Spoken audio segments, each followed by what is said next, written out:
A lot of attention, including from our leaders and lawmakers.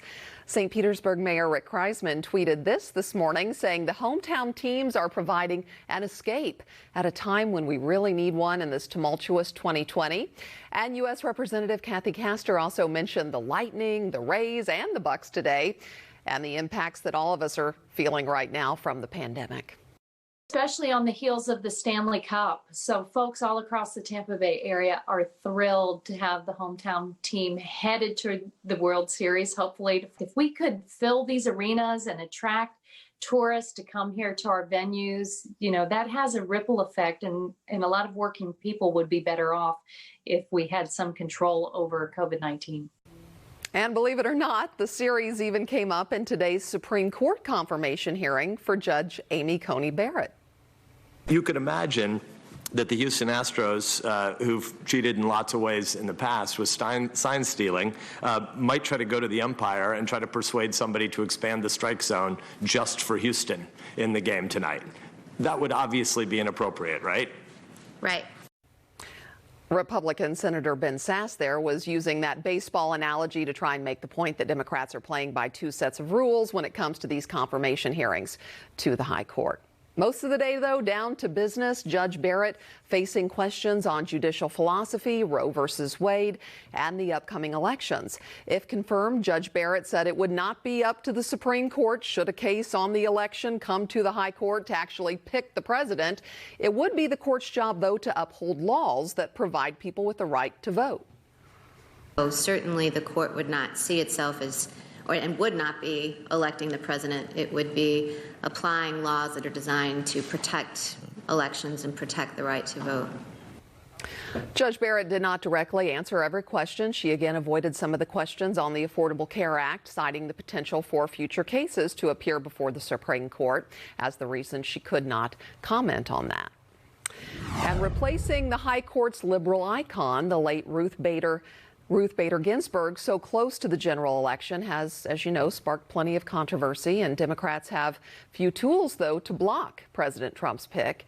Our Samantha-Jo Roth spoke with Florida Democrats about how their colleagues in the Senate are navigating this process. She joins us live now from D.C. So what did our Florida lawmakers have to say about how this is going and where they see it ending up, Samantha-Jo? Well, Holly, Democrats don't have the votes to block Barrett's confirmation from moving forward, but they are focusing on the messaging war ahead of the election.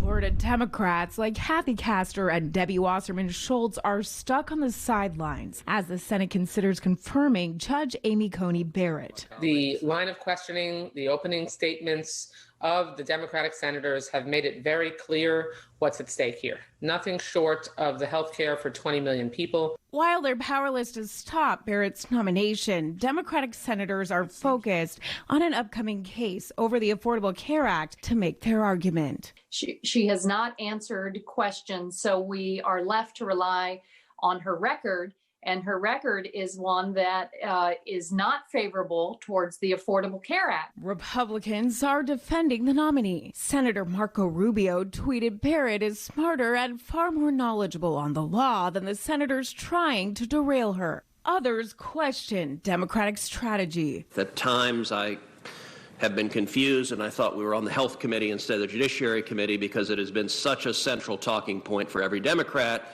that if President Trump is reelected, they assert everyone with pre-existing conditions is going to be denied health care. This hearing dramatically different than 2 years ago when Democrats seized on allegations of sexual misconduct in an attempt to stop Brett Kavanaugh's nomination. Ultimately, several Senate Democratic incumbents lost their seats, but this time Democrats say they expect a different result. People need to go out and cast their vote so that we can make sure that we can, for example, change the law.